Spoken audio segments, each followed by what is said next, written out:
നമസ്കാരം. പ്രൈം ഡിബേറ്റിലേക്ക് സ്വാഗതം. ശശി തരൂർ വീണ്ടും കോൺഗ്രസിനെ വെട്ടിലാക്കുന്നു. ഇത്തവണ നെഹ്റു കുടുംബത്തെ ചാരി കുടുംബവാഴ്ച ഇന്ത്യൻ ജനാധിപത്യത്തിന് ഭീഷണിയെന്ന് തരൂർ പറഞ്ഞു വെക്കുമ്പോൾ ബീഹാർ തെരഞ്ഞെടുപ്പ് പശ്ചാത്തലത്തിൽ ഒരു മറുപടിയും കൊടുക്കേണ്ടെന്നാണ് ഹൈക്കമാൻഡ് നിർദ്ദേശം. കുടുംബവാഴ്ച പറയുമ്പോൾ ഇന്ത്യ സഖ്യത്തിലെ മറ്റു പാർട്ടികൾക്ക് നേരെയും പിന്തുടർച്ചാ രാഷ്ട്രീയത്തിന്റെ അമ്പ് തൊടുക്കുന്നു തരൂർ. കേരളത്തിൽ കോൺഗ്രസ് നേതാക്കൾ തരൂരിന്റെ പരാമർശത്തിൽ കടുത്ത അതൃപ്തിയിൽ. ഒന്നും മിണ്ടാതെ എത്രനാൾ തരൂരിനെ സഹിക്കും?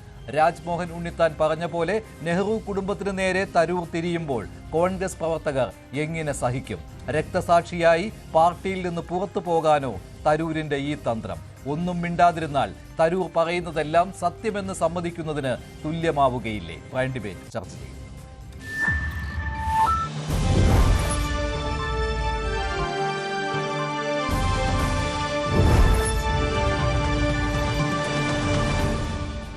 കുടുംബവാഴ്ച ഇന്ത്യൻ ജനാധിപത്യത്തിന് ഭീഷണി, ഇതാണ് തരൂർ പുതിയ ലേഖനത്തിൽ പറഞ്ഞു വെക്കുന്നത്. അതായത് പിന്തുടർച്ചാ രാഷ്ട്രീയത്തിന്റെ ദോഷവശങ്ങളെക്കുറിച്ചാണ് തരൂരിന്റെ പ്രതിപാദ്യം വന്നിരിക്കുന്നത്. ഇതിൽ അദ്ദേഹം തുടങ്ങി വെക്കുന്നത് തന്നെ നെഹ്റു ഗാന്ധി കുടുംബത്തെക്കുറിച്ചാണ്. അതായത് ജവഹർലാൽ നെഹ്റു മുതൽ ഇങ്ങോട്ട് രാഹുൽ പ്രിയങ്ക വരെയുള്ള നെഹ്റു കുടുംബത്തിന്റെ പിന്തുടർച്ച രാഷ്ട്രീയത്തെക്കുറിച്ച് അദ്ദേഹം പറയുന്നു. പക്ഷേ അതിനെ അദ്ദേഹം പോസിറ്റീവായിട്ട് കാണുന്നു എന്നുള്ളത് ശരിയാണ് ലേഖനത്തിൽ. പക്ഷേ അതിനെ ചാരി, ആ കുടുംബവാഴ്ചയെ ചാരിയാണ് അദ്ദേഹം ഇന്ത്യ സഖ്യത്തിലെ പോലും മറ്റ് പാർട്ടികളുടെ കുടുംബവാഴ്ചയെക്കുറിച്ച് പറയുന്നത്. സ്വാഭാവികമായും ഇത് കോൺഗ്രസിനെതിരെയും ഇന്ത്യ സഖ്യത്തിലെ മറ്റു പാർട്ടികൾക്കെതിരെയുമുള്ള അമ്പാണ് എന്നുള്ള കാര്യത്തിൽ യാതൊരു സംശയവുമില്ല.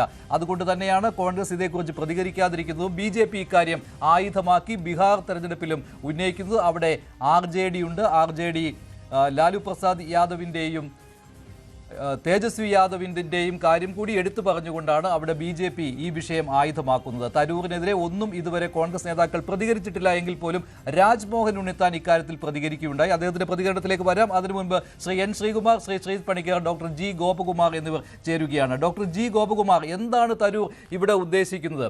അദ്ദേഹത്തിന് വേണമെങ്കിൽ പറയാൻ, ഞാൻ നെഹ്റു കുടുംബത്തെ അപമാനിച്ചിട്ടില്ല, നെഹ്റു കുടുംബത്തിൻ്റെ ഈ കുടുംബവാഴ്ചയെ ഞാൻ വിമർശിച്ചിട്ടില്ല, മറ്റ് പാർട്ടികളിലെ കുടുംബവാഴ്ചയെക്കുറിച്ചാണ് ഞാൻ പറയുന്നത് എന്ന്. പക്ഷേ ആ ലേഖനം വായിച്ചാൽ അങ്ങനെയല്ല മനസ്സിലാവുന്നത്. എന്തിന് അദ്ദേഹം ഇപ്പോൾ ഈ പിന്തുടർച്ചാ രാഷ്ട്രീയം അത് ആയുധമാക്കുന്നു? അത് എടുത്തു പറഞ്ഞുകൊണ്ട് ഇങ്ങനെ ലേഖനം എഴുതണം?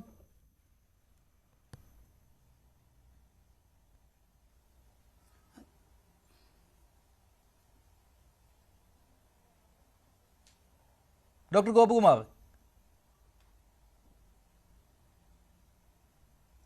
തീർച്ചയായിട്ടും തരൂറിൻ്റെ ഇന്നത്തെ ലേഖനം വായിച്ചു കഴിഞ്ഞാൽ, മലയാളത്തിൽ വന്നിരിക്കുന്ന ലേഖനം വായിച്ചു കഴിഞ്ഞാൽ തീർച്ചയായിട്ടും അത് കോൺഗ്രസ് പാർട്ടിക്ക് തന്നെ ഒരു വിമർശനമാണ് അദ്ദേഹം നടത്തിയിരിക്കുന്നത്. രാജ്യത്തിലെ മിക്ക പാർട്ടികളിലും കുടുംബവാഴ്ച കടന്നുപോയി എന്നുള്ളത് നന്നായി അദ്ദേഹം സമർത്ഥിച്ചിട്ടുണ്ട്. അതിന്റെ നല്ലൊരു ഉപന്യാസം തന്നെ എഴുതിയിട്ടുമുണ്ട്. മിക്ക പാർട്ടികളിലും ഇതുണ്ട് എന്ന് അദ്ദേഹം വളരെ വ്യക്തമായി പറയുന്നുണ്ട്. അത് ശരിയാണ് താനും. പക്ഷേ തന്നെ തിരഞ്ഞെടുക്കപ്പെട്ട ഒരു മണ്ഡലത്തിൽ നിന്ന്, കോൺഗ്രസ് പാർട്ടിയുടെ ടിക്കറ്റിൽ നിന്ന് ജയിച്ച് ഇതെല്ലാം അറിയാതെയാണോ അദ്ദേഹം ഇതിനകത്തോട്ട് വന്നതെന്നുള്ളൊരു ചോദ്യം അപ്പോഴും ബാക്കി നിൽക്കുന്നു. അപ്പോൾ തീർച്ചയായിട്ടും ഇദ്ദേഹത്തിന്റെ ഉദ്ദേശം ഇതിനപ്പുറം എന്തോ ഉണ്ട് എന്നുള്ളതാണ്. ശശി തരൂരിന്റെ പാണ്ഡിത്യത്തെക്കുറിച്ചോ അദ്ദേഹത്തിന് അഗാധമായ ലോകപരിചയത്തെക്കുറിച്ചോ ഒന്നും ആരും സംശയിക്കുന്നില്ല. പക്ഷേ ഒരു പാർട്ടിക്കകത്ത് പ്രവർത്തിക്കുമ്പോൾ, മെമ്പർ ഓഫ് പാർലമെന്റ് ആയിരിക്കുമ്പോൾ പ്രതീക്ഷിക്കുന്ന, നിലനിർത്തേണ്ട ചില അച്ചടക്കങ്ങളുണ്ട്. അതിൽ നിന്നൊരു വയലേഷൻ ഇക്കാര്യത്തിലുണ്ട് എന്നുള്ളതിൽ യാതൊരു തർക്കവുമില്ല. ഇത് മൊത്തം ഇന്ത്യയിലെ ജനാധിപത്യ പാർട്ടികളിൽ ഭൂരിപക്ഷത്തിലും ഇതുണ്ട് എന്ന് പറയുമ്പോഴും കോൺഗ്രസിനെ കുറിച്ച് വളരെ വിശാലമായിട്ട് തന്നെ എഴുതിയിട്ടുണ്ട്. എഴുതിയത് സത്യമാണ്, നമുക്കതിനകത്ത് തർക്കമൊന്നുമില്ല. അത് അവസാനം കൺക്ലൂഡ് ചെയ്യുന്ന ഭാഗത്ത് ഇത് ദക്ഷിണേഷ്യയിലെ മറ്റു രാജ്യങ്ങളിലും, പാകിസ്ഥാനിലും ബംഗ്ലാദേശിലും ശ്രീലങ്കയിലും ഒക്കെ ഇത് പ്രവർത്തിക്കുന്നു എന്നുകൂടി അദ്ദേഹം സമർത്ഥിച്ചിട്ടുണ്ട്. അദ്ദേഹം ലേഖനം തുടങ്ങുന്നത് തന്നെ നെഹ്റു ഗാന്ധി കുടുംബത്തിന് ഒരു പ്രശംസ എന്ന രീതിയിലാണ്. പതിറ്റാണ്ടുകളായി ഇന്ത്യൻ രാഷ്ട്രീയത്തിൽ നെഹ്റു ഗാന്ധി കുടുംബം തല ഉയർത്തി നിൽക്കുന്നു. സ്വതന്ത്ര ഇന്ത്യയുടെ ആദ്യ പ്രധാനമന്ത്രി ജവഹർലാൽ നെഹ്റു, പ്രധാനമന്ത്രിയായിരുന്ന ഇന്ദിരാഗാന്ധി, രാജീവ് ഗാന്ധി, നിലവിലെ പ്രതിപക്ഷ നേതാവ് രാഹുൽ ഗാന്ധി, പ്രിയങ്ക ഗാന്ധി എന്നിവർ ഉൾപ്പെടുന്ന നെഹ്റു ഗാന്ധി കുടുംബത്തിന്റെ സ്വാധീനം ഇന്ത്യയുടെ സ്വാതന്ത്ര്യ സമര ചരിത്രവുമായി ഇഴചേർന്ന് നിൽക്കുന്നതാണ്. എന്നാൽ രാഷ്ട്രീയ നേതൃത്വം ഈ ഒരു ജന്മാവകാശം ആണെന്ന ധാരണയ്ക്ക് ഇത് അടിത്തറയിട്ടു എന്ന രീതിയിലാണ്. അതായത് ഗാന്ധി നെഹ്റു കുടുംബത്തെ അദ്ദേഹം നല്ലത് എന്ന രീതിയിൽ തന്നെ പറയുമ്പോഴും അവിടെ ഒരു അമ്പ് തൊടുക്കുന്നുണ്ട്. ഞാൻ താങ്കളിലേക്ക് വരാം. അതിനു മുമ്പ് ഇപ്പോൾ കിഫ്ബിയുടെ ഉദ്ഘാടന ചടങ്ങ് നടക്കുകയാണ്, വാർഷികത്തിൻ്റെ. അത് കിഫ്ബി രജത ജൂബിലി ചടങ്ങാണ്. അവിടെ മുഖ്യമന്ത്രി പങ്കെടുക്കുന്നുണ്ട്. അതിൻ്റെ ഉദ്ഘാടന ചടങ്ങ് ഒന്ന് കണ്ടതിന് ശേഷം തിരികെ എത്താം.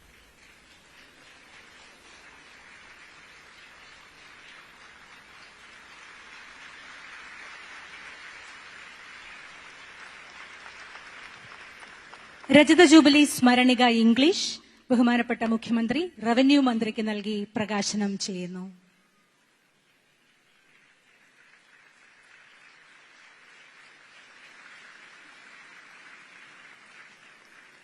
കിഫ്ബിയുടെ മലയാള ദ്വൈമാസിക നവകേരള നിർമ്മിതി ബഹുമാനപ്പെട്ട മുഖ്യമന്ത്രി ബഹുമാനപ്പെട്ട സിവിൽ സപ്ലൈസ് വകുപ്പ് മന്ത്രിക്ക് നൽകി പ്രകാശനം ചെയ്യുന്നു.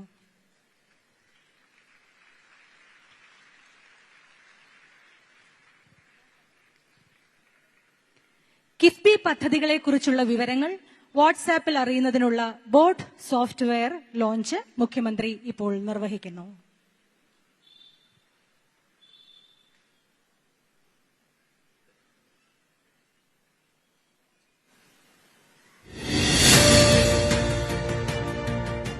വാട്സാപ്പിൽ കിഫ്ബിയുടെ ബോട്ട് സോഫ്റ്റ്വെയർ പ്രോഗ്രാം.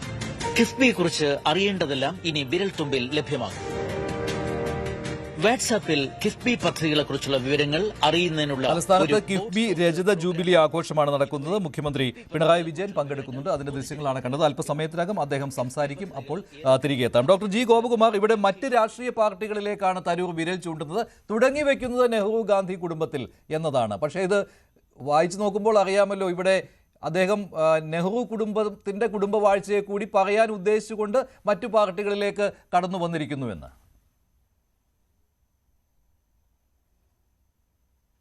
അത് വ്യക്തമാണ്, സംശയമൊന്നുമില്ല.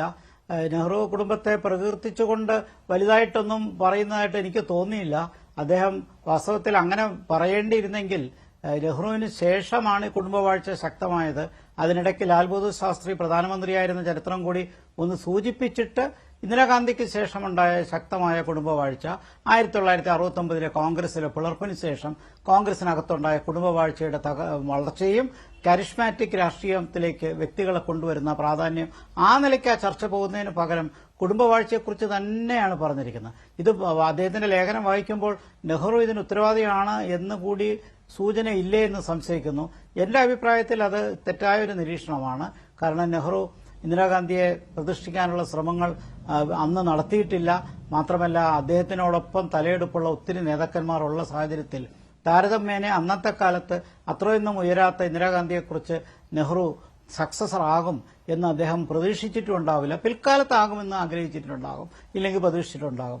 എന്തായാലും കുടുംബവാഴ്ചയുടെ കാര്യത്തിൽ നെഹ്റുവിന്റെ പേരിട്ടത് ഒരർത്ഥത്തിൽ ഒരു ഗവേഷകനായ ശശി തരൂരിന്റെ ഭാഗത്തു നിന്ന് ഒരു ചെറിയ പിശക് വന്നില്ലേ, അക്കാര്യത്തിൽ അദ്ദേഹം ഒബ്ജക്റ്റീവായിട്ട് പറഞ്ഞിട്ടില്ല. പൊതുവിൽ ആ ലേഖനം ഒരു ഗവേഷണ താൽപര്യത്തിലാണ് അദ്ദേഹം എഴുതിയെങ്കിൽ, പക്ഷേ അദ്ദേഹം ഒരു പാർട്ടിയുടെ മെമ്പറാണ്, പാർലമെന്ററി പാർട്ടിയുടെ മെമ്പറാണ്. അവിടെ തന്നെ കമ്മിറ്റിയിൽ വലിയ സ്ഥാനം വഹിക്കുന്നു. തിരുവനന്തപുരത്തെ തെരഞ്ഞെടുക്കപ്പെട്ട കോൺഗ്രസിന്റെ മെമ്പർ ഓഫ് പാർലമെന്റ്. ഇത്തരം കാര്യങ്ങൾ കൂടി അദ്ദേഹം തീർച്ചയായിട്ടും ആലോചിക്കണമായിരുന്നു. അപ്പോൾ ഇത് അദ്ദേഹം മറ്റെന്തെങ്കിലും രാഷ്ട്രീയ ഉദ്ദേശം കൊണ്ടാണോ ഇത്തരം നടപടികൾ ഈ നെഹ്റു കുടുംബത്തെയും ഇന്ദിരാഗാന്ധിയെയും കോൺഗ്രസിലെ കുടുംബവാഴ്ചയെക്കുറിച്ചൊക്കെ ഇത്ര ആക്രമണം ശരി ഡോക്ടർ ജി ഗോപകുമാറിലേക്ക് തിരികെ എത്തുകയാണ്. ശശി തരൂർ വീണ്ടും കോൺഗ്രസിനെ പ്രതിരോധത്തിലാക്കുന്ന ഒരു സമയമാണിത്. ഇപ്പോൾ കുടുംബവാഴ്ചയെക്കുറിച്ച് അദ്ദേഹം എഴുതിയ ലേഖനം കോൺഗ്രസിനെ വലിയ രീതിയിൽ ബുദ്ധിമുട്ടിലാക്കുന്നുണ്ട് എങ്കിൽ പോലും ഇക്കാര്യത്തിൽ പ്രതികരിക്കേണ്ട എന്ന നിലപാടിലാണ് കോൺഗ്രസ് ഹൈക്കമാൻഡ്. പ്രത്യേകിച്ച് ബീഹാർ തെരഞ്ഞെടുപ്പ് അടുത്തിരിക്കെ അത്തരം ഒരു എതിർ പരാമർശം കോൺഗ്രസിൽ നിന്ന് ഉണ്ടാവുകയില്ല. പക്ഷേ ഇന്ന് രാജ്മോഹൻ ഉണ്ണിത്താൻ MP ഈ വിഷയത്തിൽ പ്രതികരിക്കുകയുണ്ടായി. അതിശക്തമായ രീതിയിലാണ് അദ്ദേഹം ശശി തരൂരിനെതിരെ സംസാരിച്ചത്. ഉണ്ണിത്താന്റെ വാക്കുകൾ കേട്ട ശേഷം ചർച്ചയിലേക്ക് മടങ്ങിയെത്താം. അല്ല, പുള്ളി ഒരു രക്തസാക്ഷിയുടെ പരിവേഷം കിട്ടി പാർട്ടിയിൽ നിന്ന് പുറത്തു പോകുന്നതിനെ കുറിച്ച് ആലോചിക്കുന്നു എന്നാണ് ഞാൻ മനസ്സിലാക്കുന്നത്. അതുകൊണ്ടാണ് കോൺഗ്രസ് ഇക്കാര്യത്തിൽ ഒരു അനങ്ങാപ്പാറ നയം സ്വീകരിച്ചിരിക്കുന്നത്. ഒരു കുടുംബം മുഴുവൻ ഇന്ത്യയുടെ ദേശീയ സ്വാതന്ത്ര്യത്തിൽ പങ്കെടുത്തിട്ടുള്ളത് നെഹ്റു കുടുംബം മാത്രമാണ്. മോട്ടിലാൽ നെഹ്റു, ജവഹർലാൽ നെഹ്റു, വിജയലക്ഷ്മി പണ്ഡിറ്റ്, ശ്രീമതി ഇന്ദിരാഗാന്ധി, അവരുടെ ഭർത്താവ് ഫിറോസ് ഗാന്ധി, ഈ മുഴുവൻ ആളുകളും ഇന്ത്യയുടെ ദേശീയ സ്വാതന്ത്ര്യ സമരത്തിൽ പങ്കെടുത്ത ആളുകളാണ്. അപ്പോ ഇന്ന് ഇന്ത്യയിൽ BJPയും അതുപോലെ തന്നെ കമ്മ്യൂണിസ്റ്റ് പ്രസ്ഥാനങ്ങളും അവരുടെ എല്ലാം കുടുംബത്തിൽ നിന്ന് പല ആളുകളെയും രാഷ്ട്രീയത്തിൽ കൊണ്ടുവന്ന് ഉന്നതമായ സ്ഥാനങ്ങൾ കൊടുത്തിരിക്കുമ്പോൾ ആ സ്ഥാനങ്ങൾ കൊടുത്തിരിക്കുന്ന BJPയോ കമ്മ്യൂണിസ്റ്റ് പ്രസ്ഥാനങ്ങളെയോ ആക്രമിക്കാതെ നിരന്തരമായി കോൺഗ്രസിന്റെ വർക്കിംഗ് കമ്മിറ്റി അംഗമായിരുന്നു കൊണ്ട് കോൺഗ്രസിന്റെ സകല സൗഭാഗ്യങ്ങളും ആസ്വദിച്ചും അനുഭവിച്ചും ഇരുന്നു കൊണ്ട് നെഹ്റു കുടുംബത്തെ ഇങ്ങനെ കടന്നാക്രമിക്കുന്നത് കോൺഗ്രസുകാരെ മൊത്തം വേദനയിലാഴ്ത്തിയിരിക്കുകയാണ്. ആ വേദന കടിച്ചമർത്തിയിട്ടാണ് ഞങ്ങളൊക്കെ ഇപ്പൊ പ്രതികരിക്കുന്നത്. കാരണം നെഹ്റു കുടുംബത്തെ ആക്രമിച്ചു കഴിഞ്ഞാൽ അത് കോൺഗ്രസിന്റെ രക്തം സിരകളിൽ കൂടി ഒഴുകുന്ന ഒരു കോൺഗ്രസുകാരനും സഹിക്കാനാവില്ല. ഇതിപ്പോ സകല അതിർവരമ്പുകളും ലംഘിച്ചിരിക്കുകയാണ് ശശി തരൂർ. സകല ലക്ഷ്മണ രേഖകളും ലംഘിച്ചിരിക്കുകയാണ്. 2 തെരഞ്ഞെടുപ്പുകൾ വിളിപ്പാട് അകലെ വന്ന് നിൽക്കുമ്പോൾ കേരളത്തിൽ മാത്രം ബീഹാറിൽ ഒരു ഇലക്ഷൻ നടക്കുമ്പോൾ ഇതിന്റെ അനുരണങ്ങൾ ഈ ബീഹാർ അടക്കം അതുപോലെ തന്നെ കേരളത്തിൽ നടക്കാനിരിക്കുന്ന തെരഞ്ഞെടുപ്പിൽ അടക്കം പ്രതിഫലിക്കുമെന്നുള്ളത് മുന്നിൽ കണ്ടുകൊണ്ടാണ് അദ്ദേഹം ഇത്തരം പ്രസ്താവനകൾ കോൺഗ്രസിനെതിരെ നടത്തിക്കൊണ്ടിരിക്കുന്നത്. ശ്രീ ശശി തരൂർ കേവലം ഒരു സാധാരണ കോൺഗ്രസുകാരനല്ല. അദ്ദേഹം കോൺഗ്രസ് പ്രസിഡന്റ് സ്ഥാനത്തേക്ക് മത്സരിച്ച ഒരാളാണ്. അദ്ദേഹം ഇന്ന് കോൺഗ്രസിന്റെ വർക്കിംഗ് കമ്മിറ്റി മെമ്പറാണ്. അദ്ദേഹം ഇന്ന് ഇന്ത്യൻ പാർലമെന്റിൽ കോൺഗ്രസിനെ പ്രതിനിധാനം ചെയ്യുന്ന ഒരു അംഗമാണ്. അതിലുപരി അദ്ദേഹം ഒരു കമ്മിറ്റിയുടെ ചെയർമാൻ കൂടിയാണ്. ഈ സൗഭാഗ്യങ്ങളെല്ലാം അദ്ദേഹത്തിന് ഉണ്ടാക്കി കൊടുത്തത് കോൺഗ്രസ് പാർട്ടിയാണ്. അപ്പൊ ആ കോൺഗ്രസ് പാർട്ടിയോടാണ് നിരന്തരമായി ആ കോൺഗ്രസ് പാർട്ടിയെ പ്രതിസന്ധിയിലാക്കുന്ന ഇത്തരം ഓരോ പ്രസ്താവനകൾ അദ്ദേഹം നടത്തിക്കൊണ്ടിരിക്കുന്നത്. എന്തുകൊണ്ടാണ് കോൺഗ്രസ് ഹൈക്കമാൻഡ് ഇക്കാര്യത്തിൽ ആത്മസംയമനം പാലിക്കുന്നത്? എന്തുകൊണ്ടാണ് ഇത്തരം ആളുകളെ കോൺഗ്രസിന്റെ ഉപ്പും ചോറും തിന്നുകൊണ്ട് അല്ലെങ്കിൽ കോൺഗ്രസിന്റെ പ്രത്യയശാസ്ത്രപരമായ ശത്രുക്കളോടൊപ്പം ചേർന്നുകൊണ്ട് അവരെ ആനന്ദിപ്പിക്കാൻ ചെയ്യുന്ന പ്രസ്താവനകൾ ഇറക്കി കോൺഗ്രസിനെ പ്രതിക്കൂട്ടിലും പ്രതിസന്ധിയിലുമാക്കുന്ന ഇത്തരം ആളുകളെ കോൺഗ്രസ് കൈകാര്യം ചെയ്യുന്നതിൽ വിമുഖത കാണിച്ചാൽ സ്വാഭാവികമായി അത് കോൺഗ്രസ് മനോവീര്യം തകർക്കും. ശശി തരൂർ പരസ്യമായി വ്യക്തമാക്കേണ്ട ചില കാര്യങ്ങളുണ്ട്. അദ്ദേഹത്തിന്റെ കൂറ്, അദ്ദേഹത്തിന്റെ വിധേയത്വം, അദ്ദേഹത്തിന്റെ പ്രതിബദ്ധത ആരോടാണ്? ഇന്ത്യൻ നാഷണൽ കോൺഗ്രസിനോടാണെങ്കിൽ അതിന്റെ നേതാക്കന്മാരെ അംഗീകരിക്കുകയും ബഹുമാനിക്കുകയും അദ്ദേഹം ചെയ്യണം. കോൺഗ്രസ് പ്രസിഡന്റ്, കോൺഗ്രസിന്റെ അത്യുന്നത പദവിയിലിരിക്കുന്നവർ, ഈ പറയപ്പെടുന്ന എല്ലാവരും കോൺഗ്രസിന്റെ അധ്യക്ഷ സ്ഥാനം അലങ്കരിച്ചവരാണ്. രാഹുൽ ഗാന്ധി ഉൾപ്പെടെ, പ്രിയങ്ക ഗാന്ധി ഒഴിച്ച്. അപ്പോ ഒരു കുടുംബത്തെ മുഴുവൻ അടക്കി ആക്ഷേപിച്ച് നമ്മുടെ രാഷ്ട്രീയ പ്രതിയോഗികൾക്ക് ആയുധം ഉണ്ടാക്കി കൊടുക്കുക എന്ന് പറയുന്നത് ഒരിക്കലും ഒരു കോൺഗ്രസ് നേതാവിന് ഭൂഷണമല്ല. ഞാനൊക്കെ വളരെ വേദനയോടുകൂടിയാണ് ഇത് പറയുന്നത്. കാരണം ഇങ്ങനെ പോയാൽ എത്ര കാലം ഇതിനകത്ത് പിടിച്ചു നിൽക്കാൻ കഴിയുമെന്നുള്ള ആശങ്കയിലാണ് ഞാൻ. കാരണം ഇത്തരം ആളുകൾ കോൺഗ്രസ് പാർട്ടിയിൽ പെരുകുകയാണെങ്കിൽ, അവർക്കൊക്കെ ഒരു കാരണവശാലുമുള്ള നടപടികൾ എടുക്കാതിരിക്കുകയാണെങ്കിൽ പിന്നെ നമുക്കൊക്കെ ഈ പാർട്ടിയിൽ എന്ത് സ്ഥാനമാണുള്ളത്? അതുകൊണ്ട് ഞങ്ങളൊക്കെ ഈ പാർട്ടിയെ ജീവന തുല്യം സ്നേഹിക്കുന്നു, ബഹുമാനിക്കുന്നു. ഞങ്ങളുടെ നേതാക്കന്മാരെ ഞങ്ങൾ ആദരിക്കുന്നു, ആരാധിക്കുന്നു. അത്തരം നേതാക്കന്മാർക്കെതിരെ ഇത്തരം പ്രസ്താവനകൾ നടത്തുന്ന ആളുകളെ വെച്ചു പൊറിപ്പിക്കുന്നത് ഒരിക്കലും ഈ പാർട്ടിക്ക് ഭൂഷണമല്ല. നെഹ്റു കുടുംബത്തിലെ രാഹുൽ ഗാന്ധി വയനാട്ടിൽ നിന്ന് മത്സരിച്ച് ജയിച്ച ആളാണ്. പ്രിയങ്ക ഗാന്ധി പിന്നെ വയനാട്ടിലെ MP ആണ്. നടപടി എടുക്കണോ വേണ്ടത് അവരൊക്കെയാണ് തീരുമാനിക്കേണ്ടത്. വെച്ചു പൊറിപ്പിക്കുന്നത് ഒരിക്കലും കോൺഗ്രസ് പാർട്ടിക്ക് നന്നല്ല. രാജ്മോഹൻ ഉണ്ണിത്താൻ അതിരൂക്ഷമായ പരാമർശമാണ് ശശി തരൂരിനെതിരെ നടത്തിയിരിക്കുന്നത്. ശ്രീ N. ശ്രീകുമാർ, ഉണ്ണിത്താൻ പറഞ്ഞതും ശരിയാണല്ലോ. ഈ പാർട്ടിയിൽ ഇനി ഞങ്ങളൊക്കെ എന്തിനാണ് നിൽക്കുന്നത് എന്ന രീതിയിൽ പോലും ഉണ്ണിത്താൻ സംസാരിച്ചു. കാരണം ഈ തരൂരിനെ ഇങ്ങനെ വെച്ച് പൊറപ്പിക്കുകയാണെങ്കിൽ. നോക്കൂ മഞ്ജുഷേ, ഈ വിഷയം പൊതുവെ ആരും ഗൗരവത്തിലെടുത്തിട്ടില്ല. കാരണം അദ്ദേഹം ഒരു പ്രൊജക്റ്റ് എന്നുള്ള ഒരു സിൻഡിക്കേറ്റ് എന്നുള്ള ഒരു സംവിധാനത്തിൽ എഴുതിയ ഒരു ലേഖനം, അതിന്റെ ഒരു മലയാള പരിഭാഷ ഒരു പത്രത്തിൽ കണ്ടിരുന്നു, മലയാള പത്രത്തിൽ കണ്ടിരുന്നു. 2 ദിവസം മുമ്പാണ്, ഞായറാഴ്ച കണ്ടാണത് കേരളത്തിലെ ജനങ്ങളെ വായിച്ചത്. പക്ഷേ അതിനുശേഷം അത് ഗൗരവത്തിൽ എടുത്തിട്ടില്ല. കാരണം എന്താ പറയുക, കോൺഗ്രസ് പ്രവർത്തകർക്ക് കുറെ കാലമായിട്ട് ശശി തരൂരിന്റെ സ്വഭാവം അറിയാം. കാരണം അദ്ദേഹം ഓരോ ഘട്ടത്തിൽ ഇങ്ങനെ ഓരോ ലേഖനം എഴുതും. അദ്ദേഹത്തിന്റെ ഉദ്ദേശം എല്ലാവർക്കും അറിയാം. ശ്രീ രാജ്മോഹൻ താൻ കൃത്യമായിട്ടത് പറഞ്ഞുകൊണ്ട് ഞാൻ പറയുന്നില്ല. പക്ഷേ ചില ഘട്ടങ്ങളില് ചില നേതാക്കൾ എന്തെങ്കിലും പ്രതികരിക്കുകയാണെങ്കിൽ അതുപോലെ തിരിച്ച് പ്രതികരിക്കാതിരിക്കുന്നത് ഒരു തന്ത്രം തന്നെയാണ്. കാരണം രണ്ട് കൈ കൂട്ടിയടിച്ചാലേ ശബ്ദം ഉണ്ടാകൂ എന്ന് സാധാരണഗതിയിൽ നമ്മൾ പറയുന്നത് പോലെ. അപ്പോൾ ചോദിക്കും, ഇതൊക്കെ എത്ര കാലം കേട്ടോണ്ടിരിക്കും, കോൺഗ്രസ് നേതൃത്വത്തിന് ആർജവമില്ലേ, ധൈര്യമില്ലേ എന്നൊക്കെ ഇങ്ങനെ ചോദ്യങ്ങളൊക്കെ വരും. അത് മാത്രമല്ല, ആ പറയുന്നതെല്ലാം സത്യമല്ലേ എന്ന കാര്യവും വരും. കാരണം ഇത് ഇതിന്റെ ഒരു നേർവരമ്പ് മാത്രമേ ഉള്ളല്ലോ, ഇത് സത്യമാണോ അസത്യമാണോ എന്നുള്ളതിൽ. ഇപ്പോൾ തരൂർ എഴുതിയിരിക്കുന്ന ലേഖനം തന്നെ വായിച്ചാൽ ഇതെല്ലാം BJP ഇപ്പോൾ പറഞ്ഞുകൊണ്ടിരിക്കുന്ന കാര്യം തന്നെയാണ്. പല തെരഞ്ഞെടുപ്പ് പ്രചാരണ യോഗങ്ങളിലും പ്രധാനമന്ത്രി നരേന്ദ്രമോദി തന്നെ കോൺഗ്രസിലെ കുടുംബവാഴ്ചയെക്കുറിച്ച് പ്രസംഗിക്കാറുള്ളതാണ്. അതിൽ ജവഹർലാൽ നെഹ്റുവും ഇന്ദിരാഗാന്ധിയും സോണിയാഗാന്ധിയും രാഹുൽ ഗാന്ധിയും പ്രിയങ്ക ഗാന്ധിയും ഒക്കെ കടന്നു വരാറുള്ളതാണ്. അതുതന്നെയാണ് തരൂർ ലേഖനത്തിലും എഴുതിയിരിക്കുന്നത്. അതുമാത്രമല്ല, MP-മാരുടെ എണ്ണം വരെ അദ്ദേഹം പറഞ്ഞിരിക്കുകയാണ്. എത്ര MP-മാർ ഈ ഓരോ കുടുംബവാഴ്ചയുടെ പേരിൽ പിന്തുടർച്ച എന്ന രീതിയിൽ വന്നിട്ടുള്ളവരാണ്. കോൺഗ്രസിലെ മാത്രമല്ല, ഇന്ത്യ സഖ്യത്തിലെ മറ്റു പാർട്ടികളുടെ കാര്യവും എഴുതിയിട്ടുണ്ട്. അതിപ്പോൾ ബീഹാറിൽ മത്സരിക്കുന്നവരുടെ കാര്യം പോലും എഴുതിയിട്ടുണ്ട്. ഉത്തർപ്രദേശിലെ ഇന്ത്യ സഖ്യത്തിലെ നേതാക്കളെക്കുറിച്ച് പറഞ്ഞിട്ടുണ്ട്. മഹാരാഷ്ട്രയിലെ പറഞ്ഞിട്ടുണ്ട്. തമിഴ്നാട്ടിലെ പറഞ്ഞിട്ടുണ്ട്. സ്റ്റാലിൻ കുടുംബത്തിന്റെ. അല്ല, ഇതൊക്കെ പറയണമെന്ന് തോന്നിയാൽ പറയും. ഞാൻ പറഞ്ഞ അത് ഗൗരവത്തിൽ എടുത്തിട്ടില്ല. ഒന്നാമത്തെ അതിന് പ്രസക്തിയില്ല. ഒന്നാമത്തെ രണ്ട് കാര്യമുണ്ട്. ഇത് കുടുംബവാഴ്ച ഇന്ന് രാഷ്ട്രീയത്തിൽ ഒന്നുമല്ല. ഇതൊക്കെ മുമ്പ് എത്രയോ കാലമായിട്ട് പ്രസംഗിക്കുന്നതാ കോൺഗ്രസ് കുടുംബവാഴ്ച. എന്നിട്ട് ഒന്നും സംഭവിച്ചില്ലല്ലോ. BJPയുടെ ആ ഒരു സർവാധിപത്യം ഉണ്ടായിരുന്ന ഭരണം അവസാനിപ്പിക്കാൻ രാഹുൽ ഗാന്ധിക്ക് കഴിഞ്ഞല്ലോ. ഇപ്പൊ എന്തായാലും രണ്ട് പ്രാദേശിക കക്ഷികളുടെ പിന്തുണയോടെയാണല്ലോ ഭരണം. അപ്പൊ ഇത് കുടുംബവാഴ്ച ഇന്ന് നമ്മുടെ രാഷ്ട്രീയത്തിലൊരു ആരോപണ വിഷയമല്ല മഞ്ജുഷേ. കാരണം എല്ലാ പാർട്ടികളിലും ഉണ്ട്. ഇപ്പൊ BJPയും ഈ കോൺഗ്രസിന്റെ കുടുംബവാഴ്ച പറയുന്നതോടൊപ്പം തന്നെ BJPയുടെ കുടുംബവാഴ്ച തുടങ്ങിയിരുന്നു.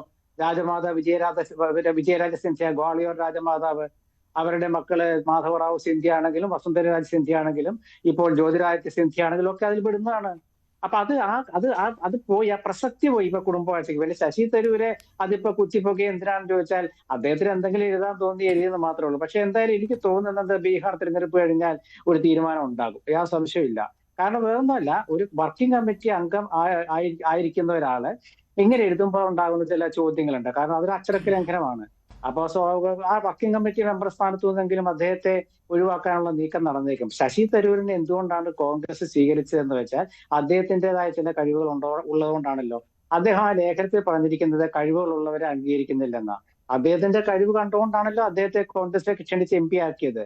അദ്ദേഹത്തെ ഈ സർവാധിപത്യവും, അതായത് കോൺഗ്രസ് മഞ്ജുഷ ഒരു കാര്യം അത് മനസ്സിലാക്കുക, കോൺഗ്രസ് പ്രവർത്തകർക്കും കോൺഗ്രസ് അണികൾക്കും കോൺഗ്രസിൽ വോട്ട് ചെയ്യുന്നവരും ഒരു യാഥാർത്ഥ്യം അംഗീകരിച്ചിട്ടുണ്ട്, ഒരു റിയാലിറ്റി അംഗീകരിച്ചിട്ടുണ്ട്. അതായത് അത് നെഹ്റു കുടുംബം, ഇന്ദിരാഗാന്ധി കുടുംബമാണ്. ആ കുടുംബത്തോട് അവർക്കുള്ള ഒരു അനുകമ്പയും അതുപോലെ തന്നെ അവർക്കുള്ള ഒരു ആവേശവും ഒക്കെ വേറെയാണ്. കാരണം ഈ കുടുംബവാഴ്ച എന്ന് പറയുമ്പോൾ ജവഹർലാൽ നെഹ്റു കഴിഞ്ഞ് ഇന്ദിരാഗാന്ധി എങ്ങനെയാ മരിച്ചത്? രക്തസാക്ഷിയാണ്. രാജീവ് ഗാന്ധി രക്തസാക്ഷിയാണ്. ആ കുടുംബത്തിൽപ്പെട്ട പ്രിയങ്ക ഗാന്ധിയും അതുപോലെ രാഹുൽ ഗാന്ധിയും ഇന്ന് എന്തുകൊണ്ടാണ് സുരക്ഷയുടെ കീഴിൽ നടക്കുന്നത്? എന്തുകൊണ്ടാ? അതുകൊണ്ട് അതൊക്കെ മനസ്സിലാക്കുന്ന ഒരാൾക്ക് ഇങ്ങനെ എഴുതാൻ കഴിയില്ല. പിന്നെ തരൂരിനെ പോലെയുള്ള ഒരാൾക്ക് മനസ്സിലാകില്ല എന്ന് നമുക്ക് പറയുവാനും കഴിയുകയില്ല. ശ്രീ പണിക്കർ, അപ്രസക്തമായ കാര്യങ്ങളാണോ തരൂർ എഴുതിയിരിക്കുന്നത്? മറ്റൊരു കാര്യം ഉണ്ണിത്താൻ അതിൽ പറയുന്നുണ്ടായിരുന്നു. ഉണ്ണിത്താൻ മാത്രമാണ് അതിശക്തമായ രീതിയിൽ തരൂരിനെതിരെ പ്രതികരിച്ചുകൊണ്ടേയിരിക്കുന്നത്. അദ്ദേഹം പറയുന്നുണ്ടായിരുന്നു, ഒരു രക്തസാക്ഷി ഇമേജ് ഉണ്ടാക്കിയെടുത്ത് പാർട്ടിയിൽ നിന്ന് പുറത്തു പോവുക അല്ലെങ്കിൽ പുറത്താക്കപ്പെടുക, എന്നാലല്ലേ ആ രക്തസാക്ഷി ഇമേജ് കിട്ടുകയുള്ളൂ. അതാണ് തരൂരിന്റെ ലക്ഷ്യമെന്ന് അദ്ദേഹം തുറന്നു പറയുന്നുമുണ്ട്. അത് ശരിയുമാണല്ലോ. അത് രാഷ്ട്രീയമായി നോക്കിക്കഴിഞ്ഞാൽ ശരിയാണ്. ഇപ്പോൾ ശശി തരൂരിന് മറ്റേതെങ്കിലും ഒരു പാർട്ടിയിലേക്ക് പോകണമെന്നുണ്ടെങ്കിൽ അദ്ദേഹം സ്വമേധയാ കോൺഗ്രസിൽ നിന്ന് രാജിവെച്ച് പുറത്തു പോകുന്നതിനേക്കാൾ നല്ലത് ആശയപരമായിട്ടുള്ള ഒരു ഭിന്നിപ്പിൽ അദ്ദേഹത്തിനെതിരെ പാർട്ടി ഒരു നടപടി സ്വീകരിക്കുമ്പോൾ അതിൻ്റെ അടിസ്ഥാനത്തിൽ അദ്ദേഹം വിട്ടുപോകുന്നതാണ് അദ്ദേഹത്തിന് കൂടുതൽ സ്വീകാര്യത നൽകുക. അത് അദ്ദേഹത്തിന് ഒരു ട്രാജിക് ഹീറോ പരിവേഷമൊക്കെ തന്നെ കൊടുക്കും. അപ്പോൾ അങ്ങനെ വരുന്ന ആൾക്കാർക്ക് പൊതുവെ പുതിയ താവളത്തിലേക്ക് പോകുന്ന സമയത്ത് സ്വീകാര്യത കൂടുതലുമായിരിക്കും. പക്ഷേ അതൊക്കെ ഇവിടെ സെക്കൻഡറിയാണ്. ഞാനിവിടെ പ്രാഥമികമായിട്ട് കരുതുന്നത് ശശി തരൂർ പറഞ്ഞിരിക്കുന്നത് ശരിയാണോ, അതായത് ഇതിൻ്റെ പൊളിറ്റിക്കലായിട്ടുള്ള എല്ലാ റിപ്പർക്കഷൻസും മാറ്റി വെച്ച് കഴിഞ്ഞാൽ ശശി തരൂരിൻ്റെ വാദം ശരിയാണോ എന്നുള്ളതാണ് പ്രാഥമികമായിട്ട് നമ്മൾ ചിന്തിക്കേണ്ടത്. അപ്പോൾ അതിനെ ഖണ്ഡിക്കുന്നതിന് വേണ്ടി രാഷ്ട്രീയമായിട്ടുള്ള കുറേ കാര്യങ്ങളൊക്കെ തന്നെ ശ്രീ രാജ്മോഹൻ ഉണ്ണിത്താൻ പറയുമ്പോൾ അദ്ദേഹത്തിൻ്റെ ഒരു സൈക്കോഫൻ്റെ നിലവാരത്തിലേക്ക് അദ്ദേഹം പലപ്പോഴും പോകുന്നുണ്ട് എന്നുള്ളത് നമ്മൾ ശ്രദ്ധിച്ചതാണ്.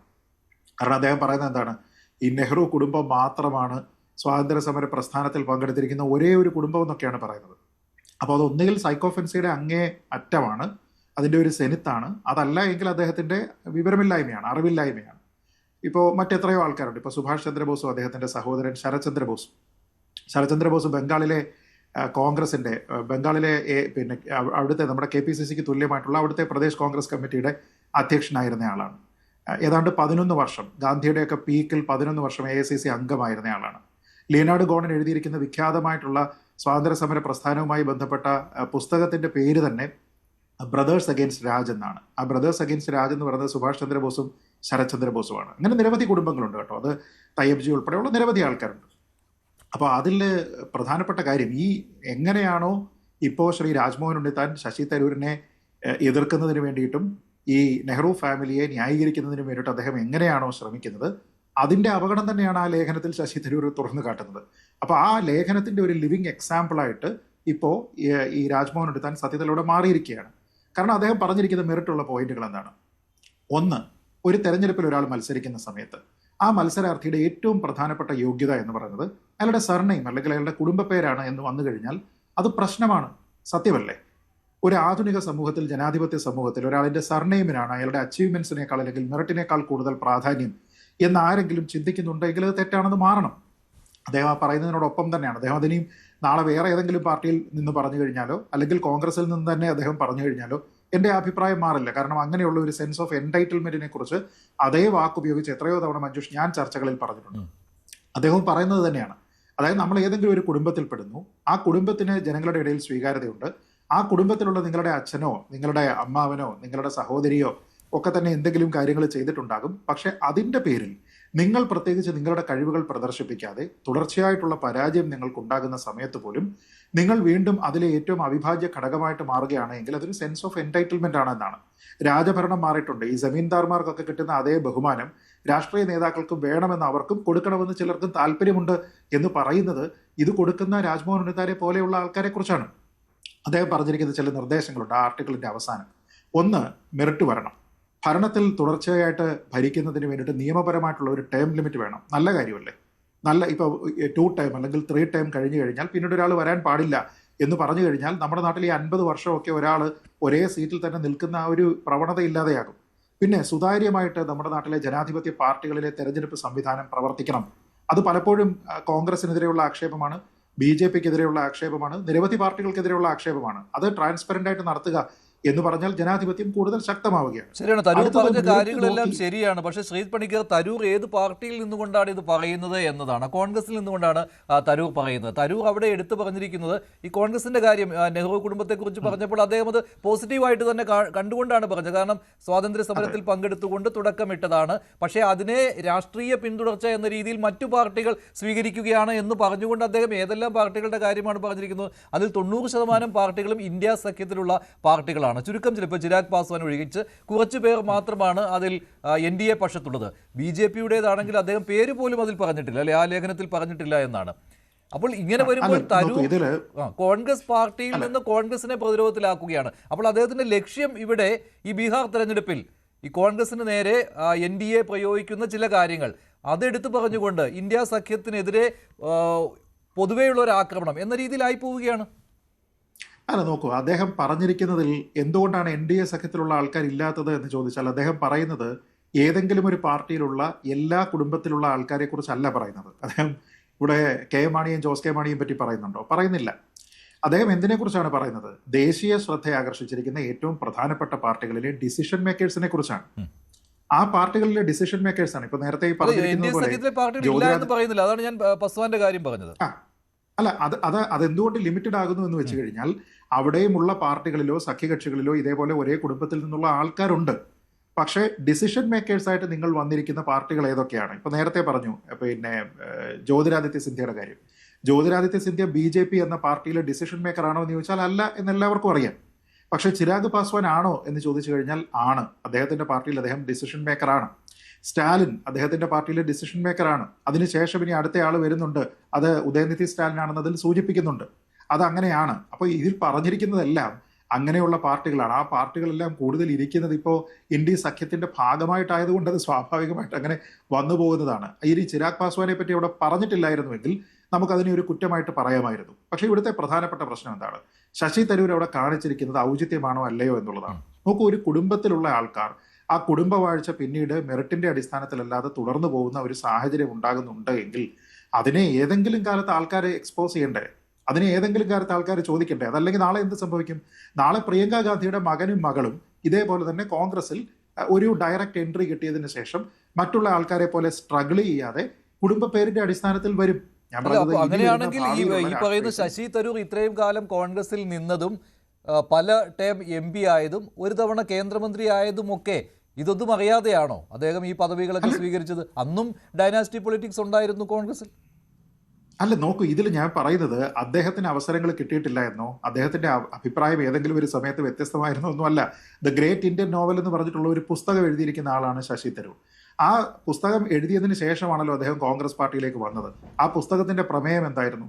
ആ പുസ്തകത്തിൽ ഇന്ത്യൻ നാഷണൽ കോൺഗ്രസിന് ഏറ്റവും കൂടുതൽ പരിഹാസ്യമായിട്ടുള്ള രീതിയിൽ തന്നെ അദ്ദേഹം അവതരിപ്പിച്ചിരുന്നതല്ലേ. ഇന്ദിരാ പ്രിയദർശിനി എന്ന പേരിന് പകരം ഇന്ദിരാ ദുര്യോധനി എന്ന് പറഞ്ഞുകൊണ്ട് ഇന്ദിരാഗാന്ധിയെ ചിത്രീകരിച്ചിരുന്ന പുസ്തകം എഴുതിയിരുന്ന ആളാണ്. അപ്പൊ അതിനുശേഷമല്ലേ കോൺഗ്രസിലേക്ക് വന്നിരിക്കുന്നത് എന്ന് വേണമെങ്കിൽ നമുക്ക് ചോദിക്കാം. പക്ഷെ അന്നത്തെ സാഹചര്യത്തിൽ അദ്ദേഹത്തിന് അങ്ങനെ ഒരു അവസരം കിട്ടുന്നു. ആ അവസരം കിട്ടുന്ന സമയത്ത് അദ്ദേഹം ഈ പാർട്ടിയിലേക്ക് വരുന്ന സമയത്ത് ഇവിടുത്തെ പ്രധാനമന്ത്രി ആരായിരുന്നു എന്നുള്ളത് നമ്മളൊന്ന് ആലോചിച്ച് നോക്കണം. ആ പ്രധാനമന്ത്രി എന്ന് പറയുന്നത് ഇത്തരത്തിൽ ഗാന്ധി കുടുംബത്തിൽ നിന്നായിരുന്നില്ല. ഡിസിഷൻ മേക്കർ ആയിരുന്ന പാർട്ടിയിലെ ഏറ്റവും പ്രധാനിയായിട്ടുള്ളയാൾ പാർട്ടി കുടുംബത്തിൽ നിന്ന്, അല്ലെങ്കിൽ ഈ പാർട്ടിയെ നയിക്കുന്ന പ്രധാനപ്പെട്ട കുടുംബത്തിൽ നിന്നുള്ള ആളായിരുന്നില്ല. പക്ഷെ അതിനുശേഷമാണ് പിന്നീടുള്ള യുവതലമുറ വീണ്ടും അതിലേക്ക് വരുന്നതും അതിൽ ഇതേപോലെ തന്നെ പിടിമുറുക്കുന്നതും. ഇപ്പൊ സോണിയാഗാന്ധിയെ പറ്റി ശ്രീ ശശി തരൂരിന് ആ ഒരു അഭിപ്രായമില്ല. പൊതുവെ ഇത്തരത്തിലുള്ള ഡൈനസ്റ്റി പൊളിറ്റിക്സിനെ എതിർക്കുന്ന ആൾക്കാരും സോണിയാഗാന്ധിയെ പറ്റി വിമർശിക്കാറില്ല. കാരണം എന്താ? സോണിയാഗാന്ധിക്ക് ഇന്ത്യൻ പൊളിറ്റിക്സ് എന്താണെന്ന് കൃത്യമായിട്ട് ധാരണയുണ്ട്. അവർക്ക് അതുമായി ബന്ധപ്പെട്ട അവരുടെ തീരുമാനങ്ങൾ പാർട്ടിയുടെ കാര്യത്തിലാണെങ്കിലും അവർ ദേശീയ തലത്തിൽ ഇരിക്കുന്ന സമയത്താണെങ്കിലും അവരെടുത്തിരിക്കുന്ന തീരുമാനങ്ങൾ വളരെ കൃത്യമായിട്ടുള്ള പൊളിറ്റിക്കൽ അക്യൂമിനോടുകൂടി എടുത്തിരിക്കുന്നതാണ്.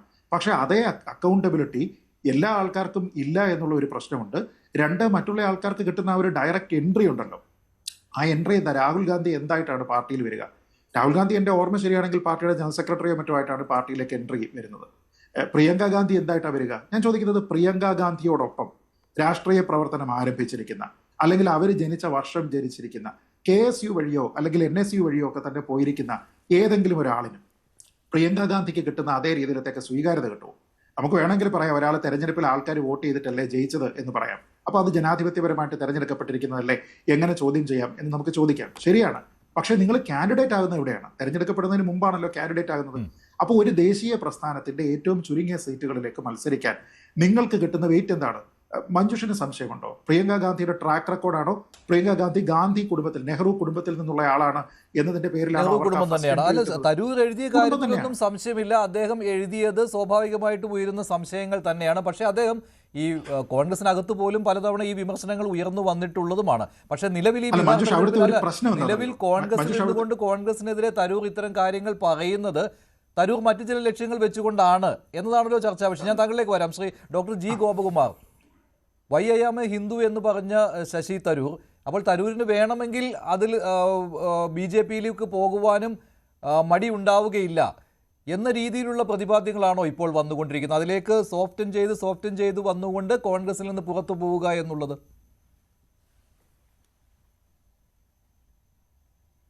ഈ രാഷ്ട്രീയത്തിനകത്ത് നമ്മൾ പലപ്പോഴും മനസ്സിലാക്കാൻ പറ്റാത്തത് അതിന്റെ ഉള്ളറകളിൽ നടക്കുന്ന സംഭവങ്ങളാണ്. പുറത്തു വരുന്ന കാര്യങ്ങൾ, പ്രസംഗങ്ങളായാലും ലേഖനങ്ങളായാലും ബാക്കിയുള്ള പ്രവർത്തനങ്ങളാണെങ്കിലും അത് നമ്മൾ നേരിട്ട് കാണുന്നവയാണ്. പക്ഷെ അതിനകത്ത്, കർട്ടനകത്ത് നടക്കുന്ന കാര്യം അത് വാസ്തവത്തിൽ നമുക്ക് പിൽക്കാലത്ത് ആരെങ്കിലുമൊക്കെ ബയോഗ്രഫിയൊക്കെ എഴുതുമ്പോഴേ അത് മനസ്സിലാവുകയുള്ളൂ എന്നുള്ളതാണ്. ഇവിടെ വ്യക്തമാണ് തരൂറിന് ഒരു ലക്ഷ്യമുണ്ട്. തനിച്ച് സ്വന്തമായിട്ട് രാജിവെച്ച് പോകാൻ പദ്ധതിയില്ല. പക്ഷേ കോൺഗ്രസ് വിടണമെന്നും ഇപ്പോഴത്തെ സാഹചര്യത്തിൽ കേന്ദ്രത്തിൽ ഇനി കോൺഗ്രസ് സമീപകാലത്ത് വരില്ല എന്നുള്ള ഒരു കണക്കുകൂട്ടൽ അദ്ദേഹത്തിന് ഉണ്ടായിരിക്കാം. അതല്ലെങ്കിൽ 2009 അദ്ദേഹം പാർലമെന്റിലേക്ക് വരുമ്പോൾ അന്ന് കുടുംബവുമായിട്ട് ഇതേ സോണിയാഗാന്ധി, നെഹ്റു, ഇന്ദിരാഗാന്ധി കുടുംബവുമായിട്ട് നല്ല അടുപ്പമുണ്ടായിരുന്നു. സമീപകാലത്ത് വരെ അടുപ്പമുണ്ടായിരുന്നു. അതുകൊണ്ടാണ് അദ്ദേഹത്തിന് KPCCക്ക് താല്പര്യമുണ്ടാകാതിരുന്ന സമയത്ത് പോലും 2014-ലും 2019-ലും ഒക്കെ വീണ്ടും തിരുവനന്തപുരത്തെ നോമിനേഷൻ കിട്ടുന്നത്. അദ്ദേഹത്തിന് കേന്ദ്രത്തിൽ മന്ത്രിസ്ഥാനം കിട്ടിയതും പിന്നീട് നഷ്ടപ്പെട്ടപ്പോൾ അദ്ദേഹത്തിനുണ്ടായ ദുഃഖമൊക്കെ നമുക്കറിയാം. പക്ഷെ ഇതൊക്കെ കാണിക്കുന്നത് ബൗദ്ധികമായിട്ടുള്ള അദ്ദേഹത്തിന്റെ സംഭാവനകൾക്കപ്പുറം അദ്ദേഹത്തിന് രാഷ്ട്രീയമായ താല്പര്യങ്ങളുണ്ട്.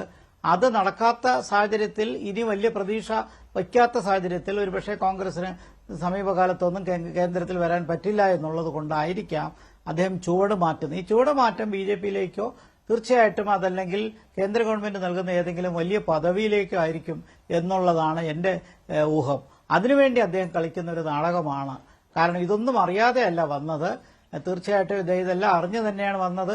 സോണിയാഗാന്ധിയെക്കുറിച്ചുള്ള റെഫറൻസും കുടുംബവുമായി ബന്ധപ്പെട്ടത് തന്നെയാണ്. അപ്പോൾ ഇദ്ദേഹത്തിന് ഇതെല്ലാം അറിയാം, വരുമ്പോഴും അറിയാം, ഇപ്പോഴും അറിയാം. നാളെയും കോൺഗ്രസിൽ കുടുംബവാഴ്ച ഉണ്ടാകുമെന്ന് നമുക്ക് എല്ലാവർക്കും അറിയാം.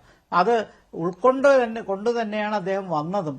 പക്ഷെ സമീപകാലത്തായി അദ്ദേഹം ഒരു റിബലായിട്ട് മാറുന്നത് അവസരവാദിത്വം തന്നെയാണ്. അത് ഒളിച്ചു വെക്കേണ്ട കാര്യം. ഒരു കാര്യം കൂടി ഉണ്ടല്ലോ ഡോക്ടർ ജി ഗോപകുമാർ, ഈ കേരളത്തിൽ ഈ മുഖ്യമന്ത്രി മോഹികളുടെ ഒരു നിര തന്നെയുണ്ട് സംസ്ഥാന കോൺഗ്രസിൽ ഭരണം കിട്ടുമ്പോൾ. അപ്പോൾ ശശി തരൂറും അതിലൊരാളായിരുന്നു. ഇപ്പോൾ ഒരു ഒത്തുതീർപ്പ് സ്ഥാനാർത്ഥിയായിട്ട് അദ്ദേഹം വന്നേക്കാം എന്നൊക്കെ രീതിയിലുള്ള കാര്യങ്ങൾ, പിന്നെ അദ്ദേഹത്തിന് കോൺഗ്രസിലെ ഒരു വിഭാഗത്തിന് വലിയ താല്പര്യം, അങ്ങനെയൊക്കെ ഉണ്ടായിരുന്നു. പക്ഷേ അതൊന്നും ഇപ്പോൾ പ്രസക്തമേ അല്ലാത്ത കാര്യങ്ങളായി മാറിക്കഴിഞ്ഞില്ലേ? തീർച്ചയായിട്ടും 2022-23 കാലഘട്ടത്തിൽ ഈ 5 പ്രധാനപ്പെട്ട പ്രോബബിൾ മുഖ്യമന്ത്രി സ്ഥാനാർത്ഥിയെ 2026 കോൺഗ്രസ് സങ്കല്പിച്ചിരുന്നതിൽ ഒന്ന് ശശി തരൂർ തന്നെയായിരുന്നു. ഇപ്പോഴതിന് യാതൊരു പ്രസക്തിയുമില്ല. മാത്രമല്ല, എന്റെ വ്യക്തിപരമായ അഭിപ്രായത്തിൽ കേരള രാഷ്ട്രീയത്തിൽ, സംസ്ഥാന രാഷ്ട്രീയത്തിലേക്ക് വന്നാൽ അദ്ദേഹം കോൺഗ്രസിൽ തന്നെ ആണെങ്കിൽ പോലും ഒരിക്കലും വിജയിക്കില്ല എന്നുള്ളതാണ്. കാരണം അദ്ദേഹത്തിന്റെ പാണ്ഡിത്യവും ബാക്കി കാര്യങ്ങളും കേരളത്തിന്റെ അകത്ത് നടക്കുന്ന ഡൈനാമിക്സുമായിട്ട് ഒരു ബന്ധവുമില്ല. അദ്ദേഹം മുഖ്യമന്ത്രിയായി ഒരുപക്ഷെ വോട്ട് കിട്ടുമായിരിക്കും, മറ്റ് വിഭാഗക്കാരെ അട്രാക്ട് ചെയ്ത് കോൺഗ്രസിന് കൂടുതൽ വോട്ടുകൾ നേടാൻ കഴിയും എന്നുള്ളതല്ലാതെ ഒരു ശക്തനായ ഒരു മുഖ്യമന്ത്രിയെ അദ്ദേഹത്തിന് ശോഭിക്കാൻ കഴിയുമെന്ന് ഞാൻ ഒരിക്കലും കരുതുന്നില്ല. കാരണം ഇത് രണ്ടാണ്. അദ്ദേഹത്തിന്റെ നോളജ് വേറെ, അദ്ദേഹത്തിന്റെ പ്രാക്ടിക്കൽ എഫിഷ്യൻസി പൊളിറ്റിക്സിൽ കാണിക്കുമ്പോൾ അത് ഈ പാർലമെന്റിൽ നടത്തുന്ന മനോഹരമായ പ്രസംഗങ്ങളോ പൊതുസമൂഹത്തിൽ അദ്ദേഹം നടത്തുന്ന മനോഹരമായ പ്രസംഗങ്ങളോ ഒന്നുമല്ല. തിരുവനന്തപുരത്തിന് ഉദാഹരണമായി ഞാൻ പറയാം. ഇവിടെ ഇരട്ട നഗരമാക്കുമെന്ന് പറഞ്ഞു. തിരുവനന്തപുരത്തിന് എന്തോ ഇരട്ട നഗരം ഉണ്ടായി? നമ്മളൊക്കെ തിരുവനന്തപുരത്തെ വോട്ടേഴ്സാണ്. നമ്മളൊന്നും കണ്ടില്ല. ഇവിടെ തിരുവനന്തപുരത്ത് ഒരു നേട്ടവും അദ്ദേഹം കൊണ്ടുവന്നതായിട്ട്, കാര്യമായ നേട്ടങ്ങളൊന്നും കൊണ്ടുപോയിട്ട് കാണുന്നില്ല. അതുകൊണ്ടാണ് കഴിഞ്ഞ തവണ അദ്ദേഹത്തിന്റെ വോട്ട് കുറഞ്ഞു പോയത്. 2014 അദ്ദേഹത്തിന്റെ വോട്ട് കുറഞ്ഞു. അദ്ദേഹത്തിന്റെ അപ്പോൾ ഡെലിവറി ഓഫ് സർവീസ് അതിൽ അദ്ദേഹം അത്ര വലിയ കഴിവുള്ള ഒരാളാണെന്ന് ഞാൻ വിലയിരുത്തുന്നില്ല. അദ്ദേഹത്തിന്റെ നോളജ് എപ്പാട്, അദ്ദേഹത്തിന്റെ വൈജ്ഞാനിക സമ്പത്തിനെ കുറിച്ച് ഒരിക്കലും ചോദ്യം ചെയ്യുന്നില്ല. പക്ഷേ ഇത്തരം പ്രായോഗിക രാഷ്ട്രീയത്തിൽ അദ്ദേഹത്തിന് എത്ര കഴിവുണ്ടെന്നുള്ളത് എനിക്ക് വലിയ ഒരു കാര്യം കൂടി ഡോക്ടർ ജി ഗോപകുമാർ, അദ്ദേഹത്തെ ഈ കോൺഗ്രസിന് സഹിക്കാൻ പറ്റാത്ത ഒരു ഘട്ടത്തിലൂടെയാണല്ലോ കടന്നു പോകുന്നത്. രാജ്മോഹൻ ഉണ്ണിത്താൻ പറയുകയും ചെയ്തു എങ്ങനെ കോൺഗ്രസ്സുകാർ ഇത് സഹിക്കും എന്നുള്ളത്.